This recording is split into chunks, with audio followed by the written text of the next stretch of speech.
అఖండ titles అప్పుడు బ్యాక్గ్రౌండ్లో వచ్చే శివస్తోత్రాలు గుర్తున్నాయా?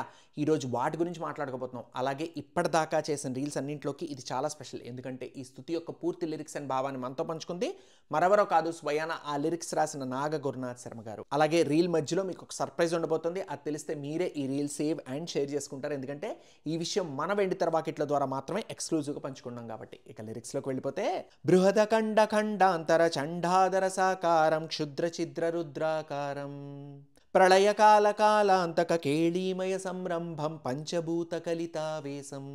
బృహత్తరమైన ఖండాంతరాల్లో కొలువైన ఆ అమ్మవారిని ధరించిన వాడు. చండ అంటే పార్వతీమాత కదా, అలాగా క్షుద్రములైన శక్తులన్నింటినీ ఛిద్రము చేసే ఆ రుద్రుని ఆకారం అని వర్ణిస్తున్నారు. ప్రళయ కాల తాండవాన్ని ఒక క్రీడగా అంటే ఒక ఆటలా ఆడుకునేవాడు ఈ పరమేశ్వరుడు అని చెప్తున్నారు. ప్రణవశూలాధారం పరమలీలాసారం దుష్ట శిక్షా సూత్రం శిష్ట రక్షానేత్రం భజతు భంభం శివశుంభశ్చుంభం. ప్రణవాన్ని అంటే ఓంకారాన్ని త్రిశూలంగా ధరించినవాడు, గొప్ప లీలలకు మూలమైన వాడు, దుష్ట శిక్షణ శిష్ట రక్షణ ధ్యేయమైన వాడైన ఆ శంభుణ్ణి భజించు. ఎందుకంటే నమకం చమకం నటతి నృత్యం సత్యం వదతి సమయం సకలం హరతి ప్రళయం విలయం భవతి. అంటే నమక చమకాలు నర్తిస్తుండగా ఆయన చేసే నృత్యం ఒక సత్యాన్ని చెబుతోంది. అది ఏమంటే సమయం అంతటినీ హరిస్తుంది, ప్రళయం తప్పక వస్తుంది అని.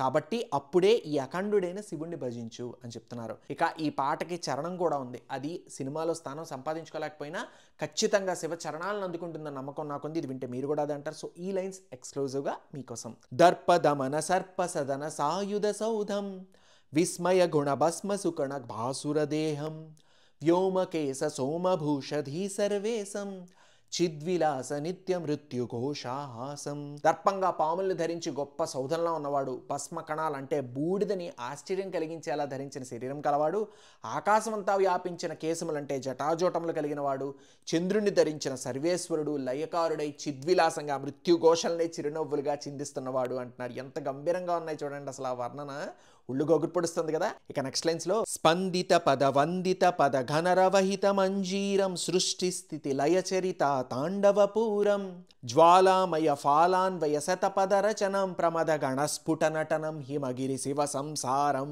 అంటారు. స్పందన కలిగిన పదాలతో కీర్తించబడిన పదమంజీరాలు కలిగిన వాడు, సృష్టి స్థితి లయల్నే తాండవం చేసేవాడు, జ్వాలతో నిండిన నుదుటిపై అనేక రకాల రచనలు చేసేవాడు, ప్రమద గణాలతో ఆడుతూ సర్వమూ శివ సంసారమే అనిపించే రుద్రుణ్ణి భజించు.